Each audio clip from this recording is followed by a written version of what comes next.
Hey Red Raiders, it's Mansi. Welcome back to our channel. In today's video, I'm going to be talking a little bit about whether or not you should have a pet in college. And while I don't have a pet right now, my bestie brought her great Pyrenees from back home, so he's been staying with her for a while now, and I've got to see some of the ins and outs of having a pet as a college student. And my friend and I, and along with other people, compiled a list of pros and cons and some of the things that you should consider in the event you're thinking about having a pet as a college student. So with that being said, I hope you guys enjoyed this video, and let's get on with it.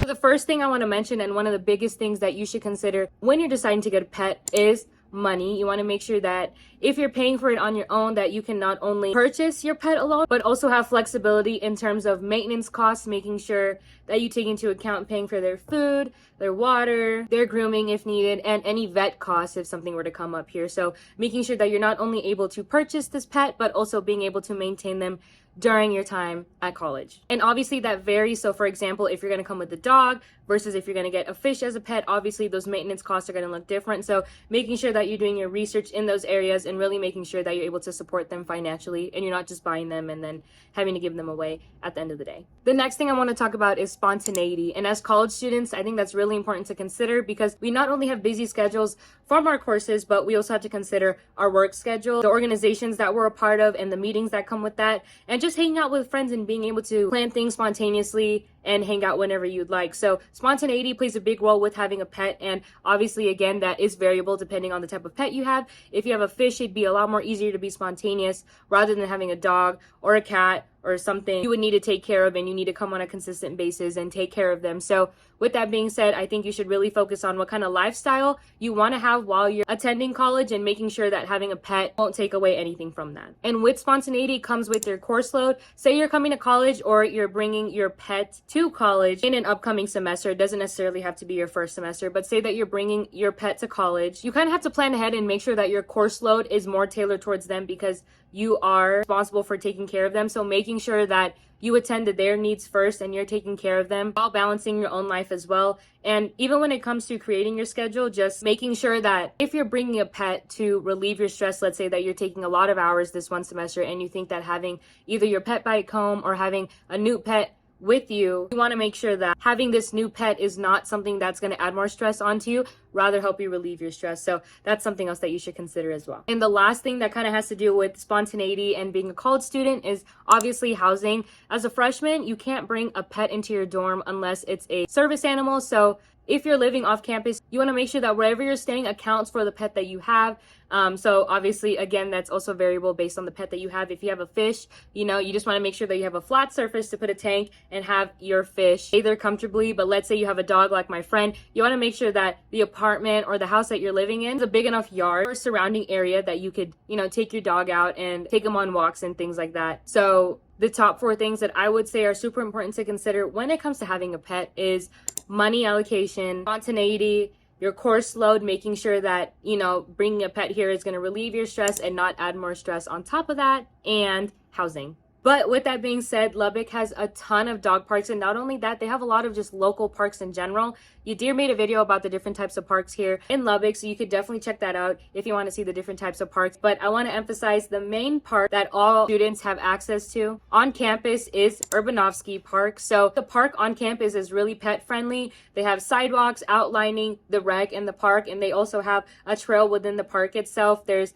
a pond there, and there's large greenery, so there's a lot of space for a dog to hang out and play and walk. And they also have free poop bags and even water fountains. So if you bring a little bowl for your dog to drink water or you need some poop bags, then they have it there for you for free. So that's something that a lot of students like to do with their pets, is to go out to the park on campus and just have them chill and hang out. And one thing I will say about bringing your pet on campus is they will immediately brighten someone's mood. My friend and I walked her dog around campus, and the amount of students that were just smiling walking past them, or when we went to the Red Raider Plaza, we had some people pet him. This one girl told us that we literally made her day 10 times better. She was having a rough day, and just seeing him and being able to pet him and cuddle him really improved her day. And we also met someone by the bio building, and he was just so happy to see a dog. He came up, played with him, and even gave him a kiss on his nose, and it really made his day. So don't be afraid to bring your pet on campus. It will not only give you a chance to go outside and play with your pet, which I'm assuming would be a dog in this case. It allows your pet to go out and have fun, spend time outdoors, and it allows other students to not only interact with you and allow you to meet new people through your pet, but also give them a chance to brighten up their day a little bit if it's not going so well. So that's something I really noticed. I know I see people walking their dogs early in the morning on campus when I'm going to class, or I'm walking back in the afternoon when I'm done with classes, and just seeing them makes me smile. I don't even have to go up and pet them, but just seeing them in person really makes my day. So definitely don't be afraid, and campus is honestly a really good place to go take them walking if you'd like. The last thing I want to talk about before diving into some campus resources that deal with having pets, I want to explain my friend's situation. So my friend has 2 dogs, and she brought one of them to Lubbock. So when it came to having that dog and taking care of him, it really didn't take that much effort for her, because she not only grew up training him, but she also knows how to take care of him, knows how to attend to his needs and things like that. So she's already very familiar with her dog, obviously, and she grew up with him. So obviously that takes a lot of stress off her plate. And in this case, having her dog really helps her manage her stress a lot easier rather than increasing it. But last semester, she wanted to have a dog, but she didn't know whether or not she wanted to bring her dog from back home all the way to Lubbock. So she decided to go the fostering route to see if she could take care